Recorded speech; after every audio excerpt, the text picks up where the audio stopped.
Have you ever wanted to make your own chess table? I'll show you how I did it. This is no ordinary chess table.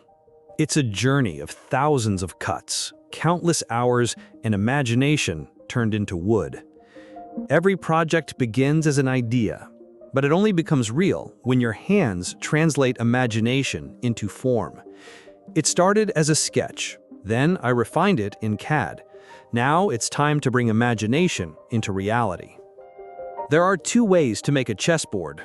The easy way: glue up alternating strips of wood, cut, flip, re-glue, sand.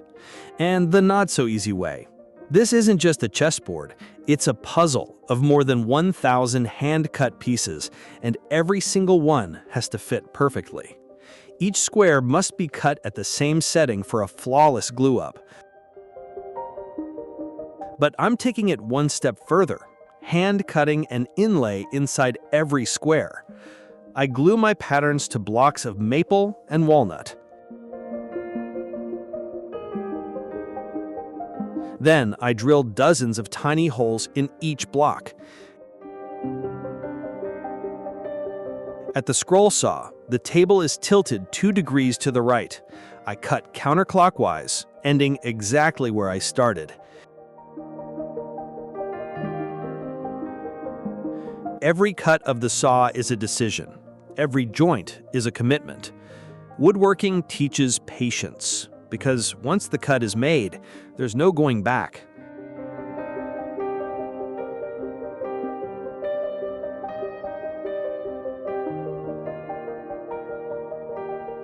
Each piece returns to a full-size pattern, keeping everything in perfect order.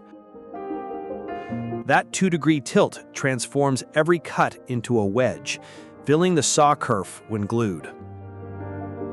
It adds up fast. 128 blocks to make 64 squares, 1,792 drilled holes, 1,760 tiny pieces cut, glued, and re-glued by hand.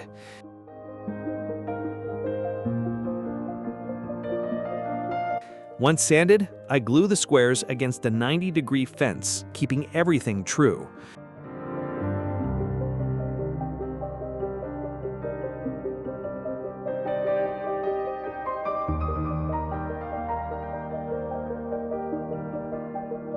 Between each square and each row, I add a 1/8-inch cherry strip.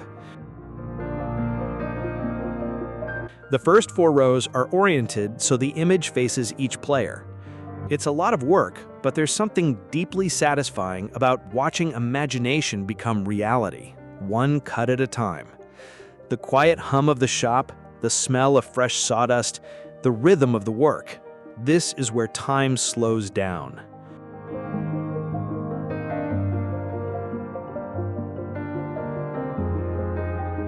But a masterpiece board needs a table worthy of holding it. The top is framed in cherry, mitered at the corners.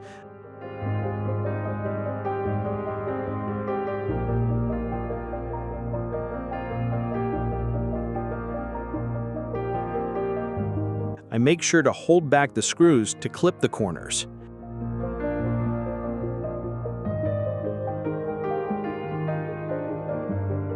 I run a small bead on 2 edges and a groove in the center for a maple inlay.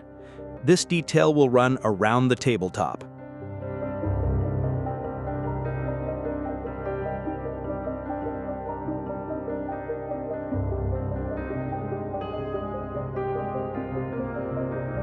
I run a 1/8-inch quirk around the edges of the top.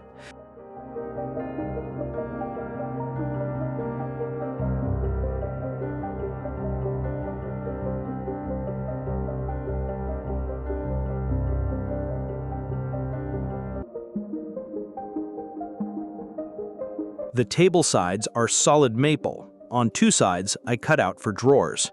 These are carefully mitered. I use packing tape to help with the glue-up.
When the glue is dry, the tape is removed and the sides are sanded.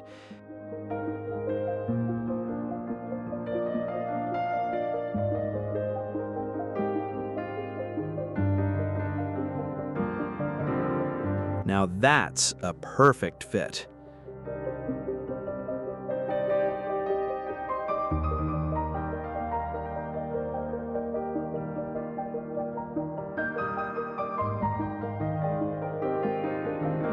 Inside supports for the drawer slides are installed.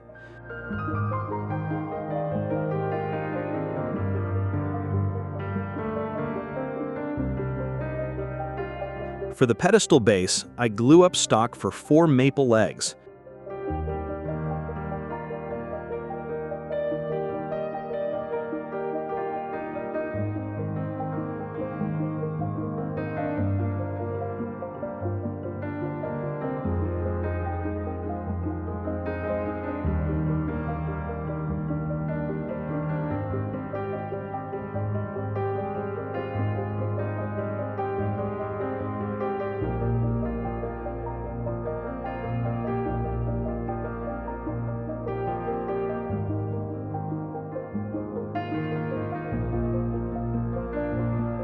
I dress them down to 4-inch square.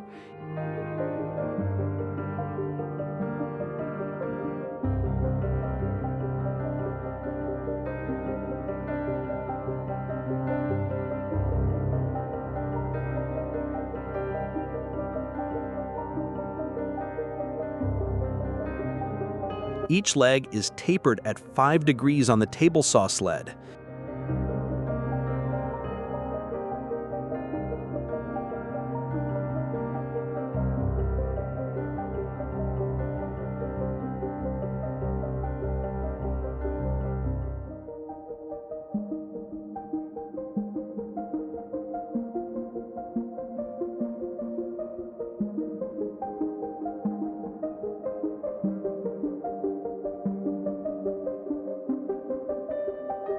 This is done with 2 passes because of the blade height.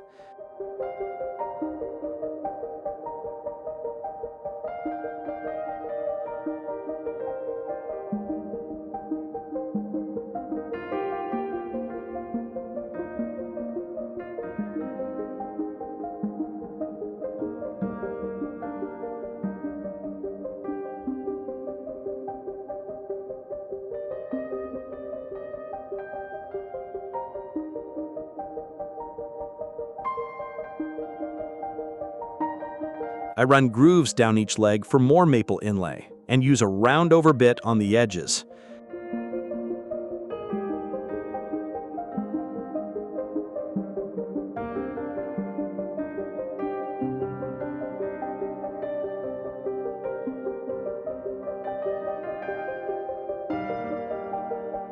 Then I route for a plywood plate at the top and bottom of the legs.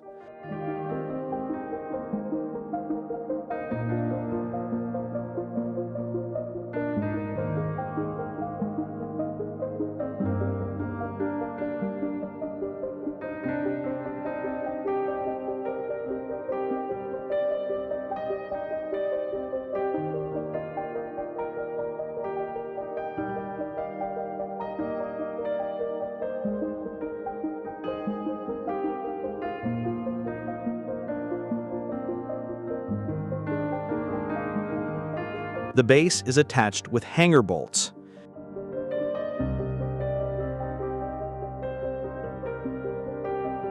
The maple base is mitered on all sides. Again, I use packing tape to help with gluing.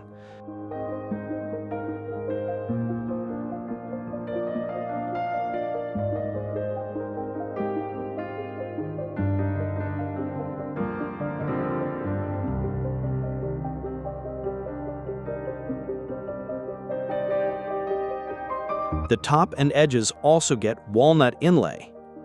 Every inlay, every cut, every joint is like a move in chess, measured, deliberate, and irreversible.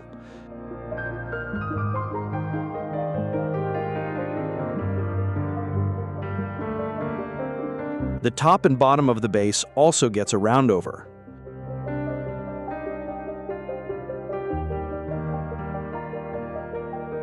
And remember those scraps from the inlay? I spent all that time cutting them, so I had to use them. They now run up each leg, adding even more detail. In chess, as in woodworking, the smallest details change the entire outcome. The maple drawers are dovetailed and perfectly sized for the chessman.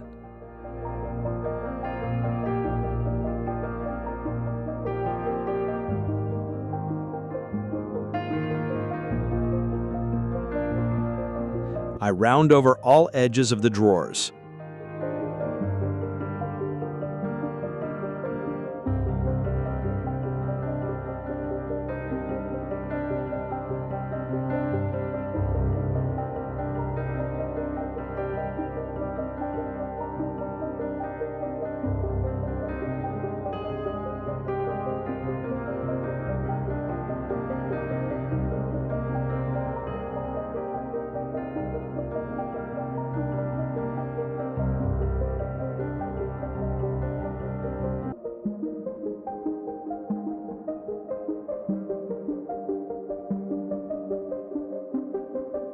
Inside the legs, I install LED lights for a subtle backlit effect.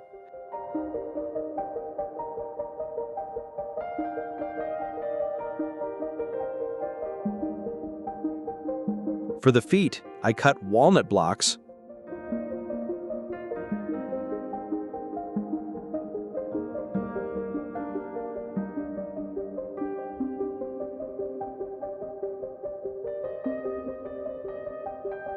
shape them smooth, and I add threaded inserts for adjustable leg levelers. Tools cut the wood, but it's the craftsman who shapes the soul of the piece.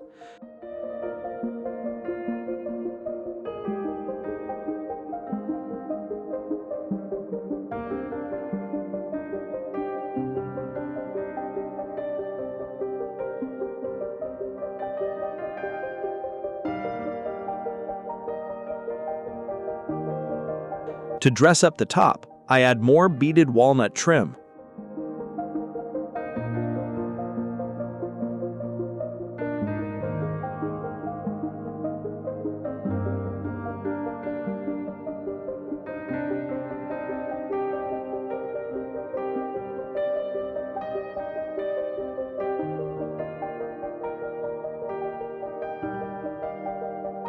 The bottom of the drawer fronts are scooped for the drawer pull.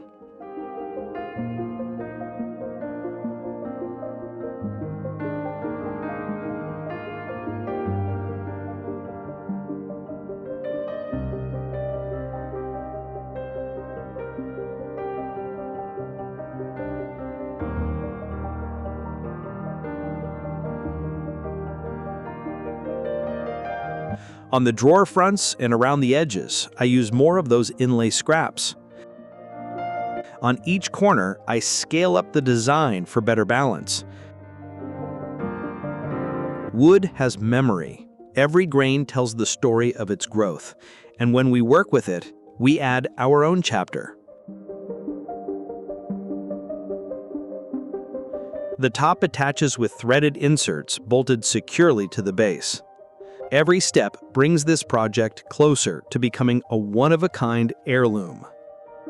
To recap so far, I imagined what I wanted. I made thousands of cuts. I glued, drilled, sanded, and shaped my imagination into reality. Time did not matter. I cannot put a price on perfection. It's not designed for tournaments. It's me putting my mark on life to create what has never been created before. To achieve the finish I'm looking for, after hours of sanding, I apply a grain filler to close the open pores of the walnut.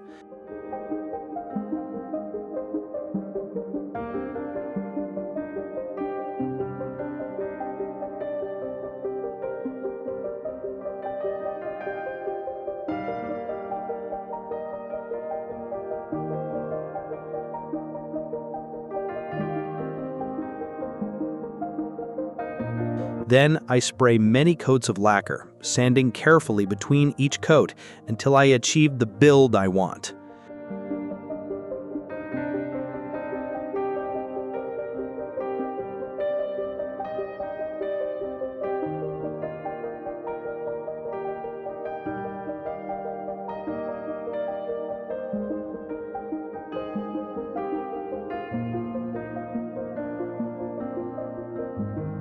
After a few days of curing, I level the top with wet sanding with a mixture of soap and water and 400 grit paper. From there, the polishing begins.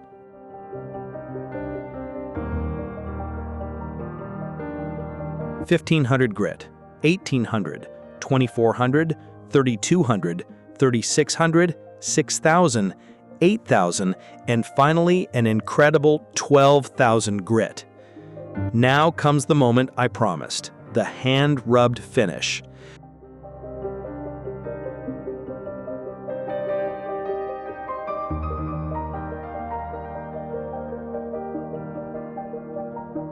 I mix pumice stone powder with the same soapy water solution to form a paste.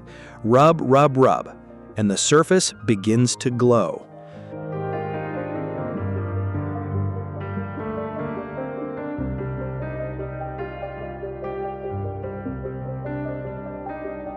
The final step is rotten stone, a fine powdered abrasive made from weathered limestone.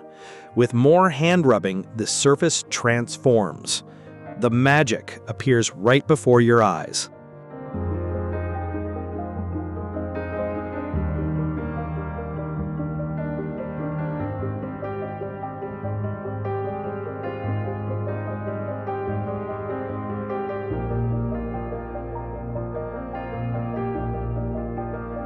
Now that is just like glass.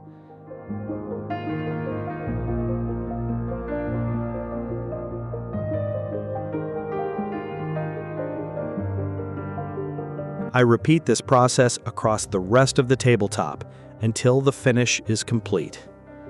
Some projects aren't measured in hours or days, but in the pride of knowing you created something that has never existed before. The true reward isn't the table or the board, it's the journey of turning imagination into something you can touch. If you like what you see, please show me with a thumbs up. Leave a comment and share my videos. And subscribe to my channel to see the series on crafting the custom chessmen designed just for this table.